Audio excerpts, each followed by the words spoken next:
Moscow में खून की होली खेलने वाले आतंकियों का सच आखिर क्या है? इन आतंकियों का आका आखिर कौन है? इन आतंकियों को ट्रेनिंग आखिर किसने दी है? किसने इन्हें पैसा मुहैया करवाया है और किसने इन्हें हथियार दिए हैं? क्या इन आतंकियों का पाकिस्तान से भी कोई कनेक्शन है?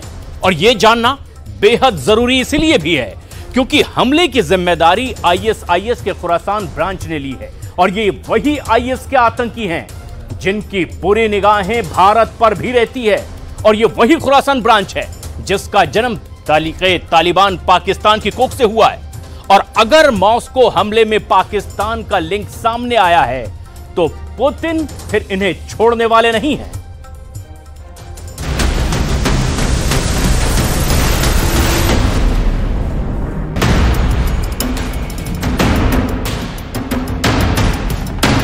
कमर सीधी नहीं कर पा रहा पकड़ा गया आतंकी, चेहरा सूजा हुआ है, हाथ में हथकड़ी और शीशे के कमरे में बंद। दूसरे आतंकी को देखिए, इसे व्हील चेयर पर बैठाया गया है। घिनौने कृत्य के बाद चेहरा छुपाने की कोशिश कर रहा है। एक तो नहीं, कुल 11 लोगों को रूस की सुरक्षा एजेंसियों ने गिरफ्तार किया है, जिनमें से 5 सीधे तौर पर रक्त का दरिया बहाने के लिए जिम्मेदार हैं।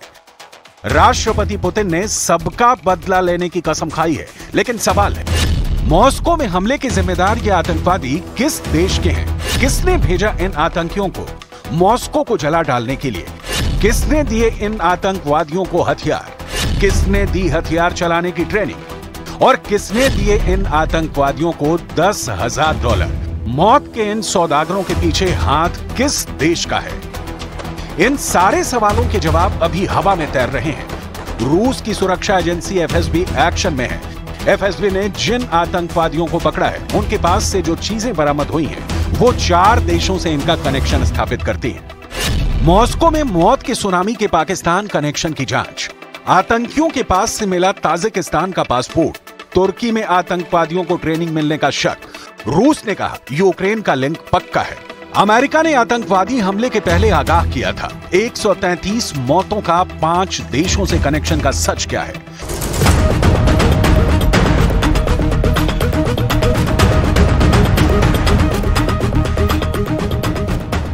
पाकिस्तान आतंक की नर्सरी है, यह जग जाहिर तथ्य है। लेकिन क्या पाकिस्तान के आतंकी मॉस्को में हुई मौतों के जिम्मेदार हैं? इंटरनेट पर ऐसी कई खबरें हैं जो मानती हैं कि पाकिस्तान के आतंकवादियों का मॉस्को की मौतों से सीधा रिलेशन है। सूत्रों के मुताबिक रूस को आतंकी हमले के साजिशकर्ताओं को प्रभावित करने में पाकिस्तानी कट्टरपंथियों की भूमिका की जांच होनी चाहिए। मध्य एशिया में बढ़ रही चरमपंथी गतिविधियों में पाकिस्तान और उसके दोस्त तुर्की की भूमिका सामने आई है। सूत्रों के मुताबिक ताजिकिस्तान में कुछ युवाओं को पाकिस्तान के मदरसों में कट्टरपंथ की ट्रेनिंग मिली है। ये युवा आतंकवादी संगठन आईसिस का हिस्सा बन गए हैं और इस समय तुर्की इन्हें पनाह दिए हुए है। मॉस्को हमले की जांच कर रही रूसी एजेंसियों ने भी हमलावरों के तुर्की कनेक्शन का जिक्र किया है। संडे गार्जियन की रिपोर्ट के मुताबिक रूस की सुरक्षा एजेंसियों से मिले इनपुट में कहा गया है कि हमलावरों को एक ताजिक मुल्क के चरमपंथी ने भर्ती किया था। इन्हें हमले का आदेश तुर्की में एक सुरक्षा एजेंसी के माध्यम से मिला था। हमले के बाद इसकी यूक्रेन के रास्ते तुर्की जाने की योजना थी, जहां इन्हें आईएसआईएस केपी के पास पहुंचाया जाना था। मॉस्को में मारे गए 133 से ज्यादा मासूमों की मौत का, 150 से ज्यादा जख्मी लोगों का, पूरे रूस को थर्रा देने में पाकिस्तान के आतंकवादियों की भूमिका कितनी है, इसकी डिटेल आपको आगे दिखाएंगे। क्योंकि अगर ऐसा है तो भारत को भी सजग, सावधान और सचेत रहने की बहुत जरूरत है। लेकिन अभी तो मौत के बाद मॉस्को में पसरे सन्नाटे की तस्वीरें, उनकी रिपोर्ट जिन्होंने आतंकी हमले में अपनों को खोया है।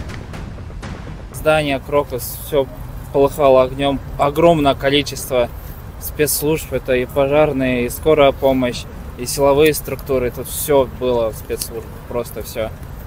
Паники не было, был шок, просто все были шокированы тем, что происходило. Литров 100 воды, немножко там еды, салфеток. И люди, когда увидели, что мы принесли гуманитарную помощь, кто был на машинах, поехали в ближайшие магазины и просто все там скупили, начиная от воды, заканчивая медикаментами, и все привезли сюда. मॉस्को में ये अब तक का सबसे बड़ा आतंकी हमला है। रूस सन्न रह गया है। पिछले हफ्ते ही व्लादिमीर पुतिन ने 5वीं बार देश की बागडोर संभाली है और मॉस्को को आतंकवादियों ने खून से रंग दिया है। ऑटोमेटिक हथियारों से अंधाधुंध फायरिंग की। इससे भी नहीं बना तो क्रोकस सिटी हॉल को आग के हवाले कर दिया। इतना खून की रूस की रूह कांप उठी है। Для каждого из нас это трагедия для всей страны. Соболезнования со всего мира, из Китая в том числе. Соболезнует вся страна, наша большая, от Тихого океана до Балтики. Такие события, такие дни сплачивают нас. И, как правильно сказал президент Владимир Путин, мы должны быть всего. Этот террористический ужасный акт заключается в том, что они хотели не только нас запугать. На самом деле русский народ запугать невозможно. Они использовали в качестве орудия, в качестве... आतंकी खुद नहीं जाते, भेजे जाते हैं। लेकिन किसके इशारे पर मॉस्को गए? क्या इन आतंकवादियों को पाकिस्तान में ट्रेनिंग मिली और तुर्की में बना? क्या एर्दोआन दे रहे हैं पुतिन को धोखा? किस आधार पर कहा जा रहा है कि रूस की राजधानी को कत्लगाह बना देने का सीधा कनेक्शन पाकिस्तान से है? तो पिछले कुछ वर्षों में रूस में पाकिस्तानी नागरिकों की संख्या बढ़ी है। या तो छात्र के रूप में रूस में पढ़ रहे हैं या फिर व्यापार कर रहे हैं। सूत्रों का कहना है कि रूस में पाकिस्तानी नागरिकों के बीच कट्टरपंथियों की मौजूदगी से इनकार नहीं किया जा सकता और रूसी अधिकारियों को पाकिस्तानी नागरिकों को वीजा देने के नियम कड़े करने चाहिए। उनके सोशल और एजुकेशनल बैकग्राउंड की जांच करनी चाहिए। पुतिन के राज में बढ़ते रूस में पाकिस्तानियों की बढ़ती संख्या चिंता का विषय है। ये तथ्य पहली बार सामने नहीं आया है, लेकिन कट्टरपंथ इस कदर भयावह हो जाएगा, पुतिन को इसकी आशंका शायद ही हो। पुतिन के पास अब विकल्प नहीं है। Задержано 11 человек. Все исполнители, организаторы и заказчики этого преступления понесут справедливое и неизбежное наказание. Кем бы они ни были, кто бы их ни направлял. Повторю, мы установим и покараем каждого, кто стоит за спиной террористов, кто готовил это злодеяние, этот удар. मॉस्को में हुए भीषण आतंकी हमले की जांच जैसे जैसे बढ़ रही है, इसमें चौंकाने वाली जानकारी सामने आ रही है।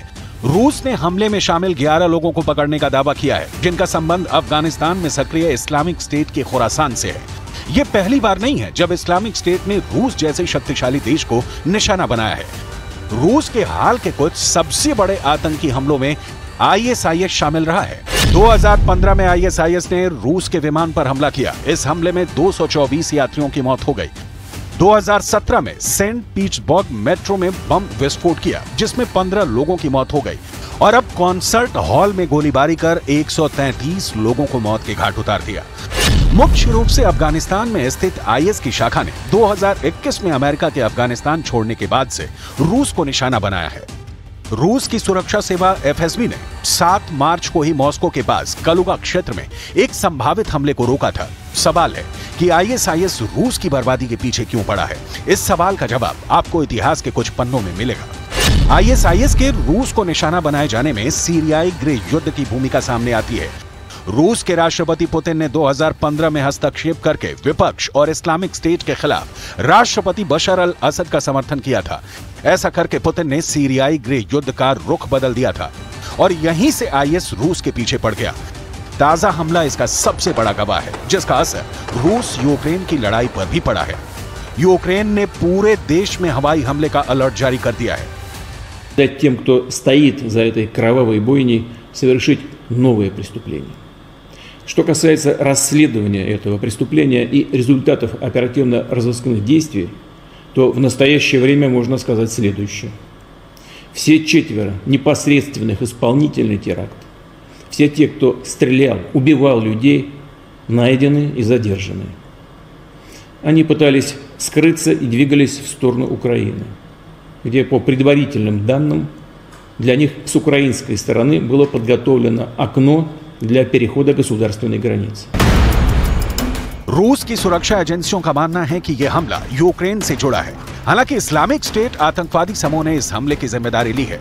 इस्लामिक स्टेट समूह ने सोशल मीडिया चैनलों पर साझा किए गए एक बयान में हमले की जिम्मेदारी ली है। इस्लामिक स्टेट खुरासान प्रोविंस यानी ISKP का गठन 2015 में हुआ था। यह Islamic state for Iraq and Syria ISIS की एक ब्रांच है, जिसे IS या दाएश भी कहते हैं। ISKP के बनने की कहानी तहरीके तालिबान पाकिस्तान TTP में हुई फूट से जुड़ी हुई है। खुरासान आज के अफगानिस्तान, ईरान, पाकिस्तान और तुर्कमेनिस्तान के कुछ हिस्सों में शामिल था। खुरासान को फारसी भाषा में खुरासान कहन भी कहा जाता है। शुरुआत में खुरासान लड़ाके आतंकवादी संगठन अल-कायदा की एक ब्रांच के तौर पर ही काम करते थे, लेकिन 2014 के बाद खुरासान क्रूरता का एक नया नाम बन गया। ISIS के करीब 20 मॉड्यूल हैं और इसमें सबसे खतरनाक ISIS खुरासान को ही माना जाता है। संयुक्त राष्ट्र सुरक्षा परिषद की एक रिपोर्ट के मुताबिक आतंकी संगठन के पास 2500 सक्रिय आतंकवादी ही बचे हैं। ISIS खुरासान रूस को उन गतिविधियों में शामिल मानता है जो मुसलमानों पर अत्याचार करते हैं। इस अत्याचार की कहानियां सुना कर ही ISIS जैसे संगठन पाकिस्तान में युवाओं को उकसाते हैं, भड़काते हैं, उन्हें मजहब के नाम पर कुर्बान करने की सीख देते हैं और फिर फिदायीन हमलों को अंजाम देते हैं। आपको याद होगा कि किस तरह से अमेरिका में हमले करने के बाद ओसामा बिन लादेन ने पाकिस्तान में ही शरण स्थली बनाई थी। मॉस्को में आतंकी हमले का पाकिस्तान कनेक्शन अभी प्रमाणित नहीं हो पाया है, लेकिन कनेक्शन साबित भी होता है तो इससे किसी को कोई अचरज नहीं होगा। इस बीच मंजर भयावह है। रूस दर्द से करा रहा है। 2004 में भी रूस में बेस्लान स्कूल के पास ऐसा ही हमला किया गया था और पुतिन ने उस वक्त भी कठोर एक्शन लिया था। पुतिन ने देखा था कि रूस आतंकवादियों से निपटने में कितना सक्षम है। लेकिन यहां तार अगर यूक्रेन से, पाकिस्तान से जुड़े मिले